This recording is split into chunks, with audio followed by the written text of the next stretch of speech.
And what we're trying to do is enhance the engagement, digital engagement of a citizen, and try and bring the power of the internet to bear on politics as it has done in all other aspects of society so far. I'm an Englishman by upbringing, an Arab by birth, and an Iranian by blood. And those three combinations of cultures are pretty much the reasons why. Because, you know, Iran, unfortunately, has dropped out of a potential beautiful democracy into a theocracy. And as an Arab, I'm also part of a system where kings are the rulers and no one has democracy in those areas. And as an Englishman, I've been brought up by going to boarding school in the United Kingdom for X number of years. I have lived what it is to be living under a democracy. And so seeing the beauty of one side and seeing the ambitions, hopes, and the spirit of the people in the Middle East, all over Iran, Arabia, all of those, and having them effectively quashed has driven me to do something that will perhaps in the future be a light for those countries and those places, so that they can turn around and say, actually, we want that as well. Much in the same way as they want Facebook, they want Twitter, I want them to want Lobbi, because I want Lobbi to be a platform for change in those countries and in their societies. Lobbi is being built ground up on the most granular level in civil society, and what we're trying to do is get the young, the poor, the people who are not involved in politics, who don't think it's worth their time, and who don't even want to engage because it's too much trouble for them, to try and get involved in the politics of their community, to get them to realize that this is their society and they can have an impact on it. If every kid realized that by being involved in the politics they could enhance their own lives 10 years down the line by being a participatory member, by being a voter, because those are the things that people listen to. People don't listen to people throwing rocks in streets. If you turn around and start voting for the people you want, they have to listen to you. So it's about getting people engaged at the end, where the 37% that didn't vote at the last election. Those are the people you have to get involved in politics, because then you've got a whole picture of society, and we're trying to do it on the most granular level. So we're reaching out to the police, we're reaching out to the educational boards, we're going to reach out to the councils, parish councils, and get them all involved in this project. In its simplest form, it's about geotagging a problem, geotagging whatever that problem is. So if you live in the countryside and the bus is not running on time, you turn around and send a message or a picture or a film, all of which are forms of media which can be used on Lobbi, and that is geotagged to go directly to the person responsible for buses in that area. It will go to the member of the council who's responsible for that, your councillor, your member of parliament. And what happens is, if enough people agree with your opinion and your point of view on this subject, it will get aggregated. So it's about aggregating a problem and making the people in the area realize there is a problem by simply looking at a map, and then having that problem rise up above other problems which are less important. So if someone says my window is broken and the council's not doing anything, but someone says I've got a problem with the bus and 100 people agree with that, that will be the problem that needs to be resolved. That's the problem that comes to the forefront of the council, the member of parliament. And if there's enough conversation, pictures, films of incidents, those are the things that will rise up to the top. A lot of people look to government, whether it's their parish council, local council, county council, district council, all the way up the food chain up to the European Member of Parliament to resolve their problems. Out of 1,000 problems that people have nowadays, almost invariably half of them have been already dealt with by other people, as in like another person who's lived in the same area as you has had the same problem and he's found the solution to it.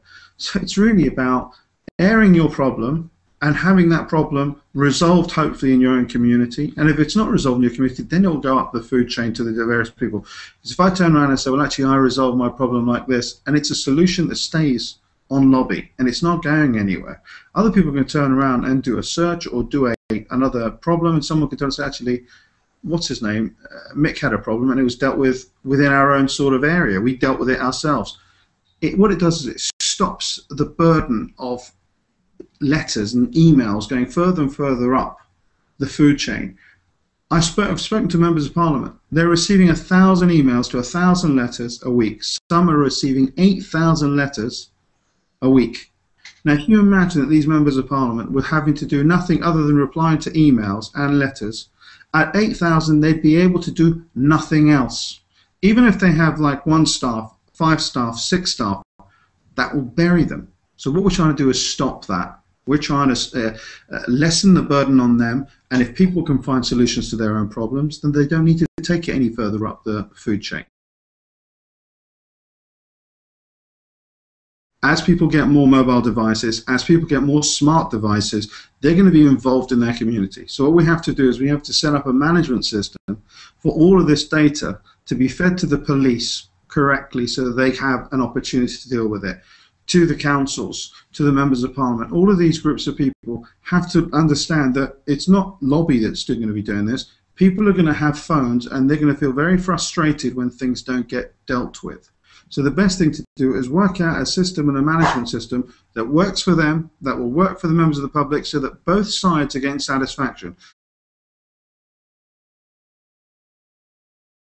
Our intention is the same. That's never going to change. Our intention is to make the life of a citizen in the 21st century a real-time relationship with their elected representative at whatever level of government you can think of. The only thing that will change with us is that the number of features that will be brought online will be a changing number. There's no point us going out there with Lobby, because at the moment we've got about 18 to 20 unique things that we can throw into the pot. If we turn around and try and do that, it may flood the user with more than he will be able to cope with.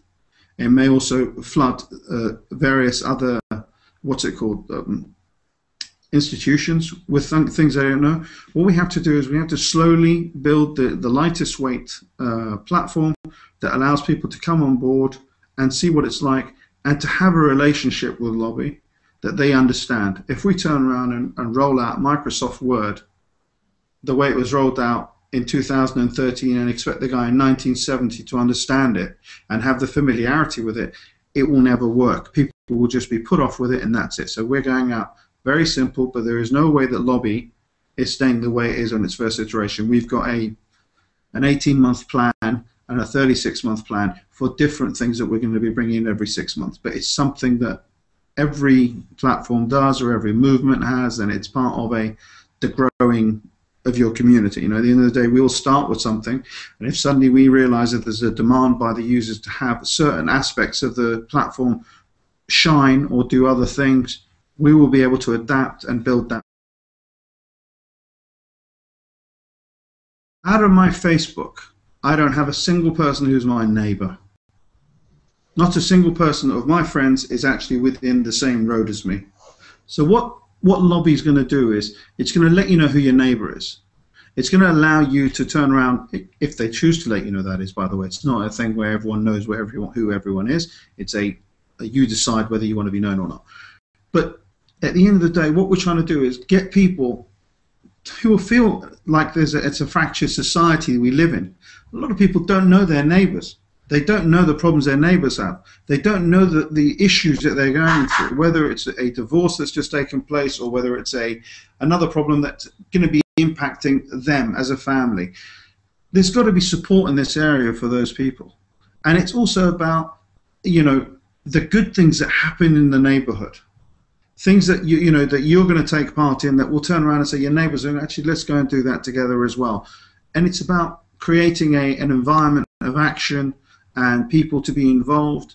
And we're looking, Lobby, to get neighbors to engage each other, not online. I want them to engage each other offline. I want Lobby to be the place where they turn around and say, well, if I want to find a whole bunch of mothers that want to take their kids out, I'm going to do it on Lobby. And I'm going to know all the mothers in this area, because they can put themselves up as, in a group of people, mothers that want to take their kids out together, sort of thing. Or guys that want to go out and do things together. it's based on getting these communities to get involved with each other.